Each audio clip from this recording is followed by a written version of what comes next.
શ્રી કૃષ્ણ મિત્રો, આજે આપણે લેફ્ટ ઓવર મસાલા ખીચડીમાંથી ઢોકળા બનાવીશું. એની માટે મેં એક બાઉલ ખીચડી લઈ લીધી છે. બધો બાઉલ દહીં છાશ મિક્સ કરીને લઈ લીધું છે. તમે એકલું દહીં અને એકલું છાશ પણ લઈ શકો છો. હવે આપણે એને ગ્રાઇન્ડ કરી લઈશું. હજી આપણે અડધો બાઉલ છાશ ઉમેરી અને ગ્રાઇન્ડ કરી લઈશું. એટલે ટોટલ આપણે એક બાઉલ ખીચડી હોય તો એક બાઉલ આપણે દહીં કે છાશ ઉમેરવાનું છે. બેટરને બાઉલમાં લઈ લઈશું. બેટર તૈયાર થઈ ગયું છે. આ રીતે એક બાઉલ સોજી ઉમેરીશું, અડધો બાઉલ બેસન, થોડું થોડું પાણી ઉમેરી અને આપણે બેટર તૈયાર કરી લઈશું. આ રીતનું આપણે બેટર તૈયાર કરી લેવાનું છે. વધારે પાણી ના પડી જાય એનું આપણે ધ્યાન રાખીશું. બેટરને 10 મિનિટનો રેસ્ટ આપીશું.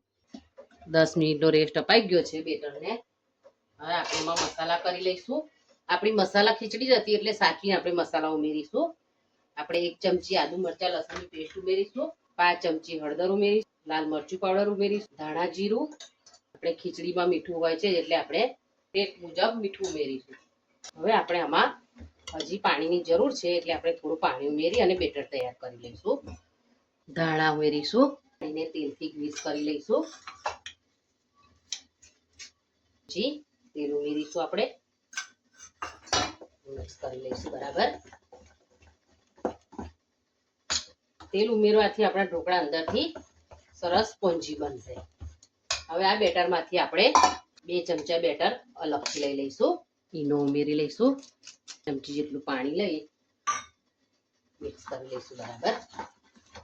એક જ ડિરેક્શનમાં હલાવવાનું છે બરાબર. ગ્રીસ કરેલી પેસ્ટમાં લઈ લઈશું. લાલ મરચું પાવડર સ્પ્રિંકલ કરીશું જેનાથી આપણા ઢોકળા સરસ દેખાશે. પહેલેથી ગરમ કરેલા સ્ટીમરમાં આપણે એને લઈ લઈશું.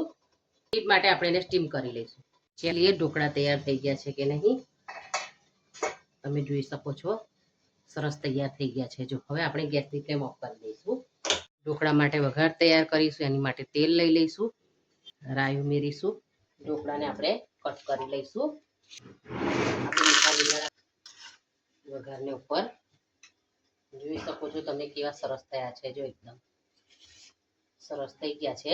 હવે આપણે એને સર્વ કરી લઈશું. તૈયાર છે આપણા લેફ્ટ ઓવર મસાલા ખીચડીના ઢોકળા. આપણે ધાણાથી એને ગાર્નિશ કરીશું. તો તમને મારી ઢોકળા બનાવવાની રીત ગમી હોય તો તમે મને ચોક્કસ કોમેન્ટ કરજો. તમે વર્ષ મારી ફેમિલી છો તો મને તમે કોમેન્ટમાં કંઈ ન લખો તો જય શ્રી રામ તો જરૂર લખો અને તમારા અનુભવો મને શેર કરો. ફરી મળીશું મારી નવી રેસિપી સાથે. ત્યાં સુધી થેન્ક્સ ફોર વોચિંગ.